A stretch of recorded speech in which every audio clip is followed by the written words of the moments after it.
اس پہ بھی ہم بات کرتے رہیں گے. عامر صاحب موجود ہے, کچھ نہ کچھ نکالنا سے. میں پی ٹی آئی پہ آنا چاہتا ہوں. یہ بڑی پاکستان کے لوگوں کی فیوریٹ پارٹی ہے. آج ویسے میں نے پہلے یوں سمجھا جب وہاں پہ رپورٹنگ شروع ہوئی یہ سپریم کورٹ سے کہ واقعی سپریم کورٹ آف پاکستان نے شاید ایک دفعہ پھر ہاتھ کر دیا جی ان بیچارے غریب مظلوم اور ہم سرائکی میں کہتے ہیں شودہ لوگوں کے ساتھ ہاتھ ہو گیا.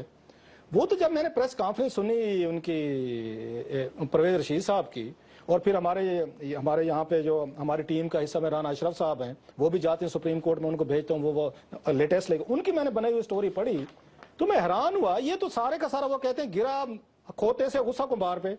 اور بھائی یہ تو مخدوم صاحب جو ہیں یہ جن کو لاکھوں روپے انہوں نے دیے ہوں گے جہانگیر ترین صاحب نے, یہ پی ٹی آئی کو تو مقدمہ کرنا چاہیے مخدوم صاحب پہ کہ سپریم کورٹ کہتی رہی ہے جی دلائل دیں, کہتے میرے پاس دلائل نہیں ہے, کیوں نہیں مجھے ڈیٹ دے دیں, کب کی ڈیٹ دیں, الیکشن کے بعد دے دیں. سر یہ جو آج انہوں نے ڈرامہ کیا ہے پی ٹی آئی نے, اور عمران خان کو مس لیڈ کر رہے ہیں, یہ عمران خان کو پوچھنا چاہیے ان سے کہ حضور آپ نے وکیل کیا, وہ جا کے یہ فرما رہا ہے میرے پاس دلائل کے لیے ٹائم نہیں ہے, میں نے تیاری نہیں کی, تو لہذا مہربانی فرمائیں آپ جو فیصلہ کر دیں. عدالت نے فیصلہ کر دیا ہے, آپ کو وکیل کہہ رہے جو فیصلہ کر دیں, اور تاریخ بھی آپ کے وکیل کے یہ ذرا اس پہ ڈالے مظلومیت کا یہ ڈنڈورا کب تک پیٹی آ کے پیٹتی رہے گی. نلائکیاں تو دیکھیں, وکیل صاحب کہہ رہے ہیں جی میں تیاری کر کے نہیں آیا, ڈیٹ دے دیں اور جو فیصلہ دینا ہے دے دیں. فیصلہ دے دیا, اب نرولا ڈال دیا جی ہمارے ساتھ جاتی ہو گئی. بالکل. جہاں تک جہانگیر ترین کا حلقہ تھا وہاں پہ سارا الیکشن نہیں رکا, صرف جو صدیق بلوچ صاحب ہیں ان کو دوبارہ اسمبلی میں بحال کر دیا گیا, اور ان کے وکیل کی وجہ سے کہ جو کہ تیار نہیں تھے. کافی اچھے وکیل ہیں, کافی بڑے بڑے اچھے وکیل ہوں گے. ایک محاورہ یاد آ رہا ہے, سن لیں, جیسے آپ نے وہ قرض والی سنائی تھا, ایسے مجھے محاورہ آ گیا, اونچی دکان اور پھیکا پکوان. نہیں, اس میں ایک یہ بھی کہتے ہیں نا کہ ایک پھانسی کا مقدمہ تھا, ایک شخص گیا, اس نے کہا جی بہت مہنگا وکیل کر لیتے ہیں. ایک بیٹھا تھا پھٹے پہ وکیل, اس نے کہا جی میں یہ کوئی 5,000 میں کر دوں گا. اس نے کہا نہیں تو لازمی پھانسی چڑھوائے گا.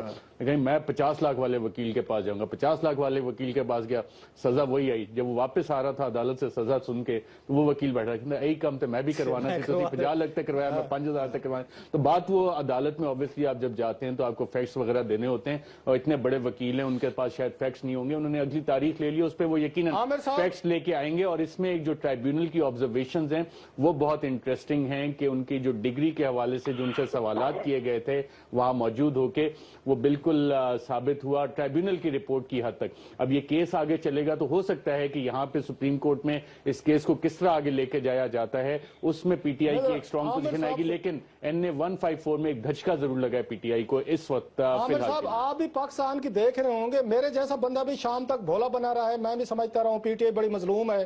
وہ پتہ چلا جن کو لاکھوں کروڑوں دے کے ترین صاحب لے گئے تھے, پیسہ خرچ کیا, وہ وکیل صاحب تو تیار ہی نہیں تھے, آرگومنٹ سے نہیں تھے. تو ذرا آپ وہاں پہ بیٹھے ہوئے, یقیناً آپ بھی تھوڑا پولیٹیکل ایشوز کو دیکھ رہے ہوں گے, ذرا آپ اس پہ روشنی ڈالیے گا کہ یہ کب تک اس طرح کی یہ مظلومیت کا ڈنڈورا پیٹیں گے. تیاری ہوتی نہیں ہے, جاتے نہیں ہے, عدالت کو کچھ بتاتے ہیں بہر آ کے, کچھ پریس کانفرنس فرماتے ہیں عمران خان صاحب اور ان کے دوسرے. کلاس صاحب آپ کو بتایا کہ پی ٹی آئی کے امریکہ میں بے تحاشا ہمدردی اور بڑے سپورٹرز ہیں, اور ٹویٹر پہ جیسے چل رہا تھا یہی سمجھا جا رہا تھا کہ جناب یہ پی ایم ایل این نے کچھ سازش کر دی ہے, انہوں نے ریٹ کے لیے وہ کیا تھا اور انہوں نے یہ رکھوا دیا, اور یہی شور مچایا جا رہا تھا. یہ تو آپ کے پروگرام سے مجھے پتا چل رہا ہے کہ ان کی اپنی نالائکی کی وجہ سے ہے. تو میں سمجھ رہا ہوں کہ ان کے یہاں ایک فیصلہ کرنے کی اور اس طرح کی ڈیسیجن میکنگ کے کافی سارے پی ٹی آئی کے اندر فلو ہے جو ان کو نظر مارنی چاہیے. اور اس سے میں سمجھتا ہوں کہ لودران کے اندر ان کے بہتر چانس تھے لاہور کے مقابلے میں. انہوں نے اتنی ہائپ ڈیولپ کی اور اس کے بعد یہ بائی الیکشنز لیے, تو ان کے لیے اگر یہ لاہور میں ہار جاتے ہیں اور جس طرح لودرا میں تو چانس ہی اب نہیں نظر آ رہا, تو وہ اس کے بعد ان کے لیے ان کو بڑی جو ہے عامر صاحب آپ نے اتنا شور مچا کے انہوں نے الیکشن کروائے اور اس کے بعد ہار جائیں, تو پھر میرا خیال ہے اس کے بعد تو 2 سال تک یہ ان کو موقع نہیں ملے گا کوئی چیز کرنے کا. اچھا مجھے عامر صاحب, آپ پارلیمنٹ کی پریس گیلری کور کرتے رہے, بڑے عرصے سے کر رہے ہیں, آج ایک نیا واقعہ ہوا, چپ, کسی کو پتہ نہیں چلنے دیا, خبر ہی اس طرح نہیں بن سکی, اور پی ٹی آئی والے بھی خاموش ہیں, کسی کونے سے آواز نہیں آ رہی. عمران خان صاحب دھرنے کے دنوں میں آفتاب شیر پور صاحب کی کرپشن کے کہانیاں سناتے رہے, ان کو ٹانس کرتے رہے, اس کے بعد انہوں نے ڈسمس کیا ان کے وزیروں کو کرپٹ ہیں. آج معاہدہ کر لیا انہوں نے عمران خان صاحب نے اور ان کی پارٹی نے اسی آفتاب شیر پور صاحب سے. یہ کس سائڈ پہ جا رہی ہے پارٹی؟ یہ تو پھر وہی کام شروع ہو گیا زرداری صاحب والا, نواز شریف صاحب والا. یہ تو تبدیلی تو بیوقوفی والی بات فرما رہے ہیں, وہ تو پاور پالیٹکس پہ اتر رہے ہیں سارے.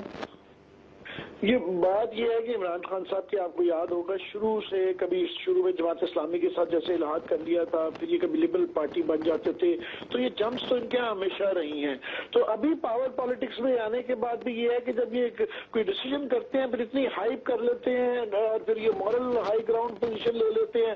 تو یہ جب ان سے علیحدگی کی تھی تو ان کو دنیا کی سب سے کرپٹ پارٹی ڈکلیئر کر دیا گیا تھا اور اتنا اخلاقی اس کے اندر جواز تلاش کیے تھے. تو میرے لیے بھی اب یہ حیرانگی ہے کہ یہ اب یہ دوبارہ ان سے صلح کر رہے ہیں. تو ان کا ایک میں سمجھتا ہوں کہ بڑی طرز عمل صحیح بن گیا. یہ عادت بڑھ گئی ہے کہ اس طرح کے یہ یو ٹرن مارتے رہتے ہیں.